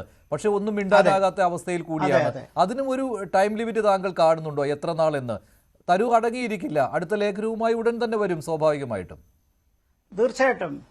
അതെ, അല്ല, അത് വളരെ ശരിയാണ്. ഈ തെരഞ്ഞെടുപ്പുകളുടെ ഒരു ഘോഷയാത്ര തന്നെയാണ് ഇനിയിപ്പോൾ വരാനിരിക്കുന്നത്. അതിനിടയ്ക്ക് തരൂറിനെതിരെ നടപടി എടുക്കേണ്ടി വരും. ഇവിടെ ആരോ ചൂണ്ടിക്കാണിച്ച പോലെ കുറഞ്ഞ പക്ഷം അദ്ദേഹത്തിന് വർക്കിംഗ് കമ്മിറ്റി മെമ്പർ സ്ഥാനത്ത് നിന്നെങ്കിലും കളയണം. പക്ഷേ കോൺഗ്രസിന്റെ പ്രശ്നം എന്ന് പറഞ്ഞാൽ ഇപ്പം 99 എംപിമാരുണ്ട്. അതിൽ ഒരാൾ പോയി കഴിഞ്ഞാൽ എണ്ണം വീണ്ടും കുറയുകയാണ്. അപ്പൊ കോൺഗ്രസിന്റെ അവിടുത്തെ ശക്തിയും കുറയും. ശശി തരൂർ സ്വയം രാജിവെച്ച് പോവില്ല, വീണ്ടും ഒരു തെരഞ്ഞെടുപ്പ് നിൽക്കേണ്ട കാര്യവുമില്ല. പാർട്ടിയായിട്ട് പുറത്താക്കുകയാണെങ്കിൽ അദ്ദേഹത്തിന് MP സ്ഥാനം തുടരുകയും ചെയ്യാം. തീർച്ചയായിട്ടും അദ്ദേഹം ഡൽഹി ലെവലിലും കേന്ദ്രതലത്തിൽ എന്തോന്നോ ഒരു ബാർഗൈനിങ് ഉണ്ട്. അതിനുവേണ്ടി അദ്ദേഹം താല്പര്യപ്പെട്ട് നിൽക്കുകയാണ്. അതിന്റെ പശ്ചാത്തലത്തിലാണ് ഇതൊക്കെ. ഇതല്ലെങ്കിൽ പൊടുന്നനവേ കുടുംബവാഴ്ചയെക്കുറിച്ച് ഇത്ര കാര്യമായിട്ട് ഈ ലേഖനങ്ങളൊക്കെ രാഷ്ട്രീയത്തിൽ വരുന്നതിന് മുമ്പ് എഴുതിയിട്ടുണ്ടായിരിക്കാം. വന്നതിന് ശേഷം ഇത്ര ശക്തമായിട്ട് എഴുതുന്ന സാഹചര്യങ്ങൾ കുറവാണ്. പക്ഷേ കേരളത്തിൽ കോൺഗ്രസിനെ പ്രതിസന്ധിയിലാക്കുന്നുണ്ടോ തരൂർ വിഷയം? അതോ N. ശ്രീകുമാർ പറഞ്ഞതുപോലെ ഇതങ്ങനെ പ്രസക്തമായ ഒരു കാര്യമല്ല, അതിനെ അതിന്റെ വഴിക്ക് വിട്ടേക്കൂ എന്നുള്ളതാണോ? തീർച്ചയായിട്ടും അല്ലല്ല. കേരളത്തിനകത്ത് പ്രശ്നം ഉണ്ടാക്കുന്നുണ്ട്. കാരണം ഇല്ലെങ്കിൽ തന്നെ പ്രതിപക്ഷത്തിന്റെ എഫിക്കസി ശക്തിയെക്കുറിച്ച് വലിയ വിമർശനം പൊതുസമൂഹത്തിലുണ്ട്. നേതൃത്വത്തിന്റെ വളർച്ച, അതിനകത്ത് ഗ്രൂപ്പുകൾ, വിഭാഗീയത എന്ന് തുടങ്ങിയ ഒരുപാട് ആശയങ്ങൾ, കുഴപ്പങ്ങളുള്ള ഒരു പശ്ചാത്തലത്തിൽ തരൂറിനെ പോലെ ഒരാൾ വീണ്ടും ഇങ്ങനെയുള്ള കാര്യങ്ങൾ പറഞ്ഞാൽ UDF-ന്റെ ഉള്ള വോട്ടും കൂടി കുറയത്തല്ലേ ഉള്ളൂ. അതുകൊണ്ട് UDF-ന് പ്രശ്നമുണ്ട്, കോൺഗ്രസിന് പ്രശ്നമുണ്ട്. നിസ്സാര കാര്യമല്ല അത്. അല്ല, ഈ പുകഞ്ഞ കൊള്ളി എത്ര നാൾ പുകഞ്ഞിരിക്കുന്നോ അത് അത്ര നാൾ കുഴപ്പമുണ്ടാക്കുകയോ ചെയ്യുകയുള്ളൂ. നമുക്ക് മജുഷേ, അത് കോൺഗ്രസിലുള്ളവർക്ക് അറിയാമല്ലോ. ശശി തരൂര് ഒരു കാലത്ത് 2 വർഷം മുമ്പ് വരെ അദ്ദേഹത്തിന് വലിയ സ്വാധീനം ഉണ്ടായിരുന്നു. പക്ഷെ അദ്ദേഹത്തിന്റെ ചെയ്തികള്, അവസരവാദപരമായ നീക്കങ്ങള് ഇതൊക്കെ കോൺഗ്രസ്സുകാർ മനസ്സിലാക്കി. അതുകൊണ്ടാണ് ഇപ്പൊ അദ്ദേഹത്തിന് കേരളത്തിൽ ആരും അദ്ദേഹത്തിന്റെ ഒപ്പം ഇല്ലല്ലോ. ഒരു KPCC മെമ്പർ പോലും അദ്ദേഹത്തിന്റെ ഒപ്പം ഇല്ല. അദ്ദേഹത്തിനാണെങ്കിൽ അദ്ദേഹം ഇടക്കാലത്ത് പറഞ്ഞു എനിക്ക് അവസരമൊന്നും തരുന്നില്ല എന്ന്. അതുകൊണ്ടാണ് അദ്ദേഹത്തിന് എല്ലാ അവസരങ്ങളും കൊടുത്തു. ഇപ്പോഴും അദ്ദേഹം കോൺഗ്രസിന്റെ പാർലമെന്ററി ലോക്സഭയിൽ അദ്ദേഹം വിദേശകാര്യ സെല്ലിന്റെ ചെയർമാനാണ് ഇപ്പോഴും. നമ്മുടെ അദ്ദേഹം തുടർന്നിരുന്ന സ്ഥാനമാണ്. അതും കൊടുത്തു. അദ്ദേഹത്തിന് എല്ലാ രീതിയിലും കോൺഗ്രസ് കൊണ്ടു നടക്കുന്നുണ്ട്. പക്ഷേ അദ്ദേഹത്തിന് ഈ പരാതിപ്പെടാൻ പറ്റില്ല. അപ്പൊ അതുകൊണ്ട് തന്നെ അദ്ദേഹം ലേഖനങ്ങൾ എഴുതിയിട്ട് പ്രകോപിപ്പിക്കുകയാണ്. ആ പ്രകോപനം സീരിയസ് ആയിട്ട് എടുക്കുന്നില്ല കോൺഗ്രസ്. എന്തെങ്കിലും എഴുതിക്കോട്ടെ. സീരിയസ് ആയിട്ട് എടുക്കുന്നില്ല എന്ന് പറഞ്ഞാൽ മോദി സ്തുതിയുടെ ഒരു പരമ്പര തന്നെ അദ്ദേഹം നടത്തിയിരുന്നു. അദ്ദേഹം ഓപ്പറേഷൻ സിന്ദൂറിന്റെ സമയത്ത് കോൺഗ്രസിനെ വെട്ടിലാക്കിയിരുന്നു. കോൺഗ്രസിന്റെ നിലപാടിന് വിരുദ്ധമായിട്ട് പറഞ്ഞു. ഇതൊന്നും മുഖവിലേക്ക് എടുക്കുന്നില്ല എന്ന് പറയുമ്പോൾ എത്ര നാളിങ്ങനെ? അല്ല, മുഖവിലേക്ക് എടുക്കുന്നില്ല. എന്താ അതൊരു റിയാലിറ്റിയാണ്. എടുക്കുന്നില്ല. കാരണം ഒരാളുടെ സ്വഭാവം മനസ്സിലായ പിന്നെ എന്താ കാര്യമുള്ള? അദ്ദേഹം എന്താ രാജിവെച്ച് പോകാത്ത എല്ലാവർക്കും അറിയാം. കാരണം രാജിവെച്ചാൽ MP സ്ഥാനം പോകും. ഇനി 4 വർഷമുണ്ട്. 4 വർഷം ഇനി അദ്ദേഹത്തിന് ആ MP സ്ഥാനം രാജിവെച്ചിട്ട് അത് എന്ത് ചെയ്യാൻ പറ്റും? ഈ MP സ്ഥാനം ഉള്ളതുകൊണ്ട് കോൺഗ്രസ് പുറത്താക്കിയാൽ അദ്ദേഹത്തിന് ഗുണമുണ്ട്. അപ്പൊ കോൺഗ്രസ് എന്തായാലും ഒരു തന്ത്രമില്ലാത്ത പാർട്ടിയൊന്നും അല്ലല്ലോ. ഈ കുടുംബവാഴ്ച എന്നൊക്കെ പറയുമ്പോൾ ആരാ കോൺഗ്രസ് പ്രസിഡന്റ്? മല്ലികാർജുൻ ഖാർഗെ. നോക്കൂ, രാഹുൽ ഗാന്ധിയൊക്കെ സ്ട്രഗിൾ ചെയ്ത് തന്നെയാണ് ഇപ്പൊ കോൺഗ്രസിൽ വന്നിരിക്കുന്നത്. ഭാരത് ജോഡോ യാത്ര എന്താ സ്ട്രഗിളിക്ക് ആയിരുന്നില്ലേ? ശ്രീജിത് പണിക്കർ നോക്കുന്നില്ലേ? ഭാരത് ജോഡോ യാത്ര പോലെ നടത്തിയ ഒരു യാത്ര ആർക്ക് പറ്റുമത്? അദ്ദേഹം ഇപ്പോൾ കാണിക്കുന്ന BJPക്കെതിരായ പോരാട്ടം എന്തൊരു പോരാട്ടമാണത്? അപ്പൊ അതൊക്കെ കണ്ടില്ലെന്ന് നൽകുന്ന ആരർത്ഥമുള്ള? പ്രിയങ്ക ഗാന്ധി വിമർശിക്കുമ്പോൾ അവരെ ഓരോ സ്ഥലത്തും ഓടിത്തുന്നതൊക്കെ നിസ്സാര കാര്യമാണോ? അപ്പൊ അതുകൊണ്ട്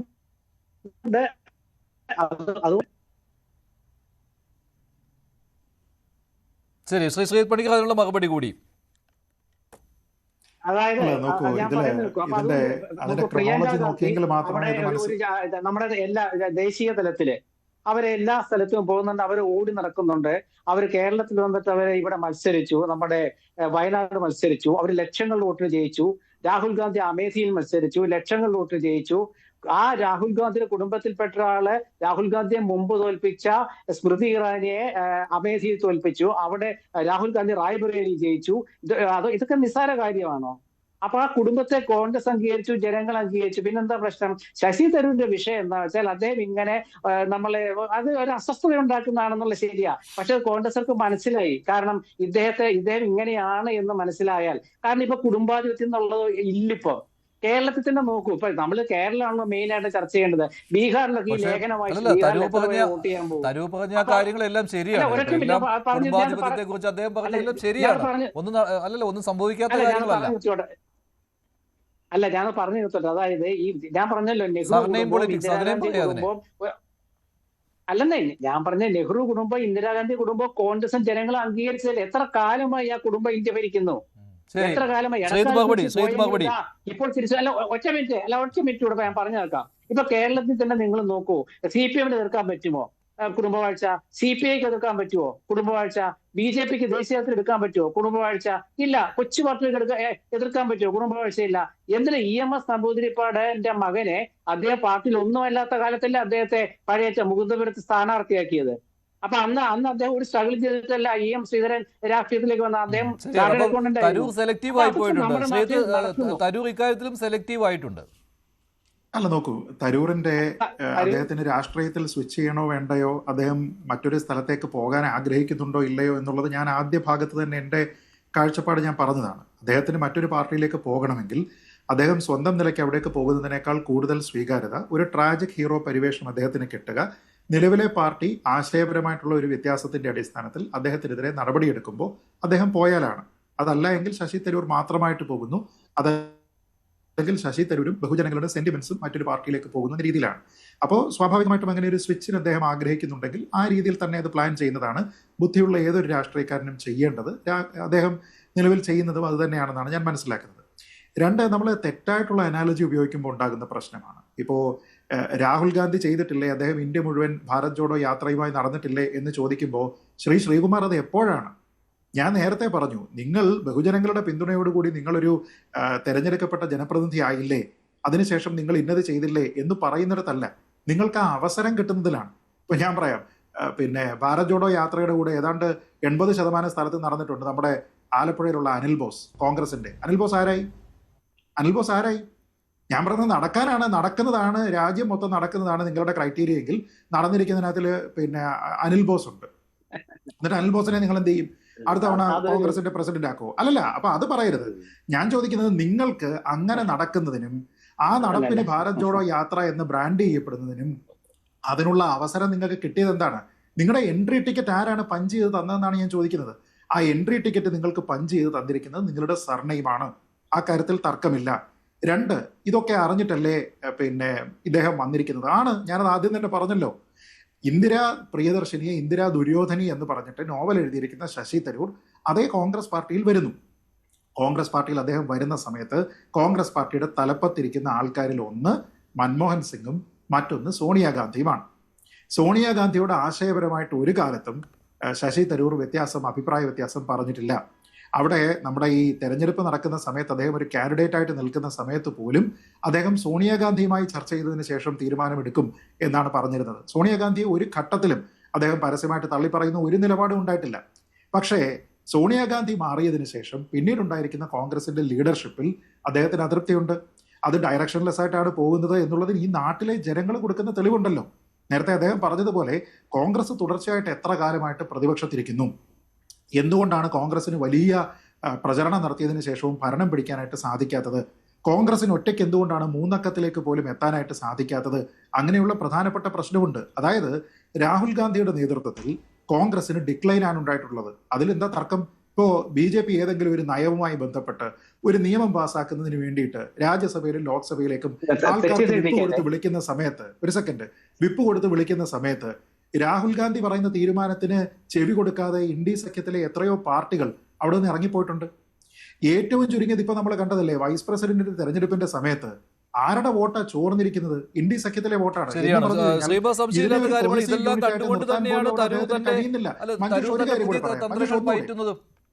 മഞ്ജുഷ, ഒരു കാര്യം കൂടി അദ്ദേഹത്തിന് നിങ്ങൾ ട്രാൻസ്പെറൻസി പറയുമ്പോഴും അവസരം കൊടുക്കുന്നത് പറയുമ്പോഴും പാർട്ടി അധ്യക്ഷനായിട്ട് അദ്ദേഹം മത്സരിക്കുന്ന സമയത്ത് അദ്ദേഹത്തിന് ഒരു ഫെയർ റൺ കൊടുത്തിട്ടുണ്ട് എന്ന് ശ്രീകുമാർ സാറിന് പറയാൻ കഴിയുമോ?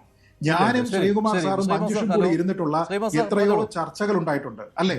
ആ ചർച്ചകളിലൊക്കെ അദ്ദേഹം കോൺഗ്രസിന്റെ നേരിട്ടുള്ള അദ്ദേഹം വലിച്ചു താഴെയിടാനല്ലേ നോക്കിയിട്ടുള്ളൂ. അല്ല, നോക്കൂ മഞ്ജുഷെ, ശ്രീജിത്ത് പണിക്ക് ശശി തരൂർ കോൺഗ്രസ് അധ്യക്ഷനായിട്ട് മത്സരിക്കുമ്പോൾ അത് തെറ്റാണെന്ന് പറഞ്ഞ ഒരാളാണ് ഞാൻ. നമ്മുടെ ഈ ചർച്ചയിൽ പങ്കെടുത്തതൊക്കെ എല്ലാവർക്കും അറിയാം. ഞാൻ അതിനെ അനുകൂലിച്ചിരുന്നില്ല. കാരണം അദ്ദേഹം ആ സ്ഥാനത്തേക്ക് വരാൻ അദ്ദേഹത്തിന്റെ പാർട്ടിയിലെ സംഘടനാപരമായ യോഗ്യത അദ്ദേഹത്തിന് ഇല്ലെന്ന് പറഞ്ഞ ഒരാളാണ് ഞാൻ. അതിപ്പോഴും ശരിയാണെന്ന് ഞാൻ കരുതുന്നു. പക്ഷെ ഇവിടെ എൻട്രി എന്ന് പറയുന്നത് എങ്ങനെയാണ്? ഒരു കുടുംബത്തെ കോൺഗ്രസും നാടും അംഗീകരിച്ചു എന്നേ. എല്ലാവർക്കും നന്ദി. ഈ ചർച്ച വരും ദിവസങ്ങളിലും തുടരേണ്ടി വരും. തരൂരിന്റെ അടുത്ത നീക്കങ്ങൾ ഇതൊരു ശരി നന്ദി. ചർച്ചയിൽ പങ്കെടുത്ത എല്ലാവർക്കും ചോദ്യം ഇതായിരുന്നു: വിവാദങ്ങൾ ശശി തരൂരിന് പുറത്തേക്ക് പോകാനോ? അതേന്ന് 84% പ്രേക്ഷകരും, അല്ല എന്ന് 14% മാത്രം. വേണ്ടിവറ്റ് അവസാനിക്കുന്നു. നന്ദി.